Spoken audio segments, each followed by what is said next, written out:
ഇവിടെ അഷ്ടമസ്ഥാനത്ത് ശുഭഗ്രഹമായ ഗുരു മറയത്. ഈ ഭാവത്തിൽ ഗുരു മറഞ്ഞാലും ചില കാര്യങ്ങളിൽ നല്ലത്. മന്ത്രോപദേശം ധരിക്കുക, ദൂരദേശ പ്രയാണം, വിദേശ രാജ്യത്ത് സെറ്റിലാകുക, ദീർഘായുസ്, കുടുംബാഭിവൃദ്ധി, ധനമുണ്ടാവുക, ജന്മദേശം വിട്ട് ദൂരസ്ഥലത്ത് സ്ഥിരമായി താമസിക്കുക, അതുമൂലം വിജയം ഉണ്ടാകുക, വീട് വസ്തു അപ്രതീക്ഷിതമായി ലഭിക്കുക അല്ലെങ്കിൽ വാങ്ങുക, ഭക്തിയും ആത്മീയതയും താല്പര്യം, നിഗൂഢമായ തന്ത്രങ്ങളെ കുറിച്ച് ഗവേഷണം നടത്തുക. ഇതൊക്കെയാണ് എട്ടാം നടത്തി ഗുരു നൽകുന്നത്. എട്ടാം നടത്തി വിശുദ്ധ സ്ഥാനം കൂടിയത് മറച്ചു നിൽക്കുന്നത്, അതല്ലെങ്കിൽ ചൊളിഞ്ഞിരിക്കുന്നു. ഇത് കണ്ടുപിടിച്ച് പ്രഗത്ഭരായ ആത്മീയ ചിന്തകന്മാർ, ജ്യോതിഷികൾ, മന്ത്രവാദികൾ മുതലായവർക്ക് ഗുരു എതിരായി. മറഞ്ഞു നിൽക്കുന്ന രഹസ്യത്തെ വെളിച്ചത്തിൽ കൊണ്ടുവരും. അപ്പോൾ എട്ടാം ഇടത്തിൽ ഗുരു നിൽക്കുന്നത് വിദേശ മാർഗത്തിനും ദീർഘായുസിനും മറഞ്ഞിരിക്കുന്നവയെ കണ്ടുപിടിക്കുന്നതിനുള്ള ഒരു കഴിവ് നൽകുന്നു. എട്ടാം ഇടത്തിൽ ഗുരു നിൽക്കുമ്പോഴുള്ള നെഗറ്റീവ് എന്താണെന്ന് വെച്ചാൽ അനാവശ്യമായ വാക്കുകളും ഭാഗ്യമാർഗം വെച്ചിട്ട് അധ്വാനിക്കാതെ ജീവിക്കുക, ലോട്ടറിയിൽ ധാരാളം പണം മുടക്കുക, നിധി കിട്ടുമെന്ന് വിശ്വസിച്ച് ജീവിക്കുക. ഇതൊക്കെ എട്ടിലെ ഗുരുവിന്റെ ഫലമാണ്. അപ്പോൾ എട്ടിലെ ഗുരു ഇടകലർന്ന ഫലമായിരിക്കും ജാതകം നൽകുന്നത്. ഒൻപത് ഗുരു, ഇത് പാകിസ്ഥാൻ വളരെ മികച്ചതാണ്. 1, 5, 9 ഗുരു നിൽക്കുന്നവർ ഭാഗ്യജനകാരായിരിക്കും. മുൻജന്മത്തിൽ ചെയ്ത പുണ്യഫലങ്ങൾ അനുഭവിക്കാൻ പിറവിയെടുക്കണം എന്ന് പറയാം.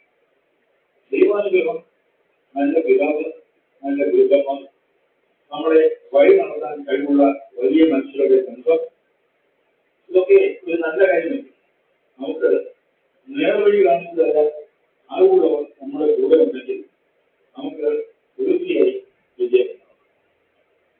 ദൂരദേശ പ്രയാണം, വിദേശ യാത്രകൾ, മഹാത്മാരുടെ ദർശനം ലഭിക്കുക, നേതൃത്വത്തിൽ ലഭിക്കുക, ആത്മീയ രീതിയിൽ ജീവിതം ഉയർത്തുക, കുടുംബദേവതയുടെ അനുഗ്രഹം, ഭാഗ്യം മുതലായവ ലഭിച്ചുകൊണ്ടേ ഇതാണ് 9 ഗുരുനാഥം. ഇനി 10 ഗുരു. കർമ്മത്തിൽ ഗുരു എന്നത് ജ്യോതിഷത്തിൽ ആചാര്യന്മാർ പഠിപ്പിക്കുന്നത് അത്ര നല്ലതല്ല.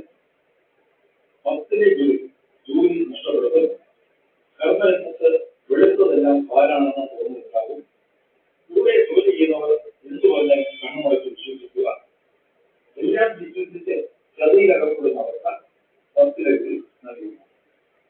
ഉദ്യോഗസംബന്ധമായ കാര്യങ്ങളുടെ ഉള്ളുകളിൽ അറിയാതിരിക്കുക. ജോലി സംബന്ധമായ പരാജയം ഉണ്ടാകും.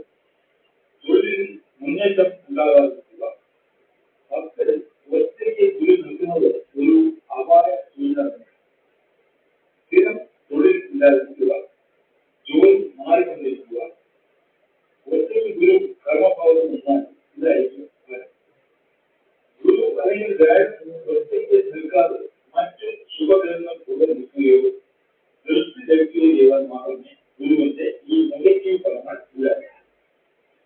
6ാം ഭാവവും 10ാം ഭാവവും ഗുരുവിന് നല്ല സ്ഥാനമാണ്. ഇനി 11 ഗുരു, ഇത് സർവകൃഷ്ണ സ്ഥാനമാണ്. കേവലമാണ് അഭിലാഷങ്ങൾ ഭാഷാത്തിരിക്കുന്ന സ്ഥാനമാണ് 11. ഇത് ലാഭസ്ഥാനം കൂടിയാണ്. ഗുരു 11 നിൽക്കുന്നത് ഏത് വിധത്തിലും ഏത് ലക്ഷത്തിലും നല്ലത്. ഏത് ഗ്രഹമായാലും 11 നിൽക്കുന്നത് ജീവിത വിജയം, പണം സമ്പാദിക്കാനുള്ള എഴുത്ത്, ആവേശം, കുടുംബത്തെ നല്ലപോലെ പരിചരിക്കുക, കുടുംബത്തിന് വേണ്ടി ജന്മകൾ ചെയ്യുക, ഇവരെ കുട്ടികൾ നല്ലവരായിരിക്കും, പിതാവിനെ അനുസരിക്കുന്നവരായിരിക്കും, സമൂഹ മണ്ഡലത്തിന് പ്രശസ്തി, മുതിർന്ന സഹോദരങ്ങളാൽ സഹകരണം, ബിസിനസ്സിൽ നിന്ന് പലവിധത്തിലൂടെ ലാഭം, തൊഴിലഭിവൃദ്ധി, അതുമൂലം ധനം. ഇതായിരിക്കും 11 ഗുരു നൽകുക ഏകദേശം. ഇനി 12 ഗുരു, അയന ശയന പോകൽ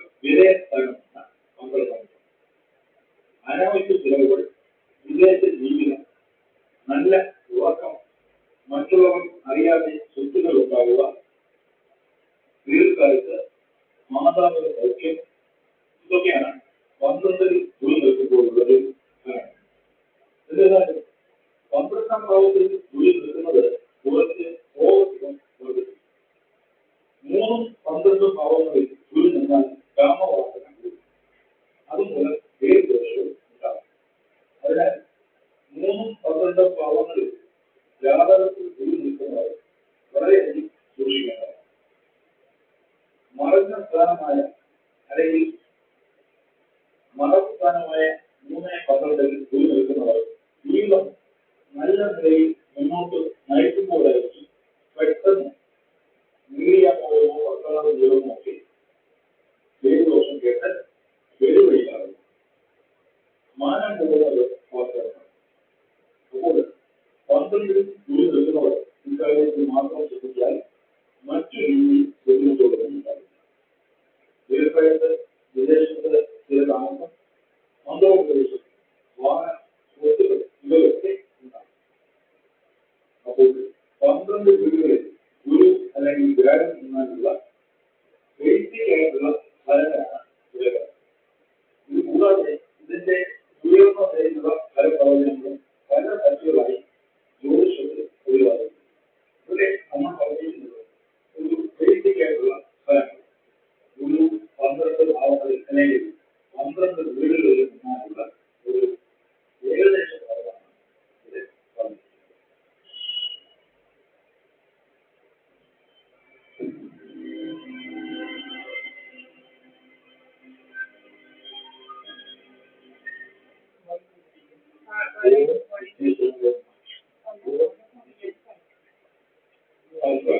എല്ലാ മാറ്റ പ്രശ്നങ്ങൾക്കും ഇന്നത്തെ നമ്മുടെ വീഡിയോ ശനിയെ കുറിച്ചിട്ടുണ്ട്. ശനി ഭഗവാൻ ഓരോ വീടുകളിൽ നിന്ന് എന്തൊക്കെയായിരുന്നു ഫലങ്ങൾ എന്നതിനെ കുറിച്ച്. നിങ്ങൾ ഏത് ലഗ്നത്തിൽ ജനിച്ചവരാണെങ്കിലും ശനി ഏതെങ്കിലും ഒരു ഭാവത്തിലോ അല്ലെങ്കിൽ വീട്ടിലോ ആയിരിക്കും നിൽക്കുന്നത്. ലഗ്നം മുതൽ 12 വീടുകളിൽ ശനി നിന്നാൽ എന്തൊക്കെയായിരുന്നു ഫലങ്ങൾ എന്നതിനെ കുറിച്ചാണ് ഇവിടെ നമ്മൾ പറയാൻ പോകുന്നത്. ഇതൊരു പൊതുഫലമാണ്. നിങ്ങളുടെ ജാതകത്തിൽ ശനി ഏത് ഭാവത്തിലാണ് അല്ലെങ്കിൽ ഏത് വീട്ടിൽ ആണ് നിൽക്കുന്നത്, അത് മറ്റു പല ഗ്രഹങ്ങളുടെയും സ്ഥാനമനുസരിച്ച് കൂടി വിലയിരുത്തേണ്ടതാണ്. ശനി നീചനായാലോ വക്രമായാലോ ഒക്കെ ഫലങ്ങളിൽ മാറ്റപ്പെടും. ഇവിടെ പറയുന്നത് ശനി ഒറ്റയ്ക്ക് ഓരോ വീടുകളിൽ നിൽക്കുമ്പോഴുള്ള ഫലങ്ങൾ ലഭിക്കണം. അല്ലാതെ ശനിയുടെ കൂടെ മറ്റു ഗ്രഹങ്ങളിൽ നിൽക്കുമ്പോഴുള്ള ഫലങ്ങൾ ഒന്നുമല്ല ഇവിടെ പറയുന്നത്.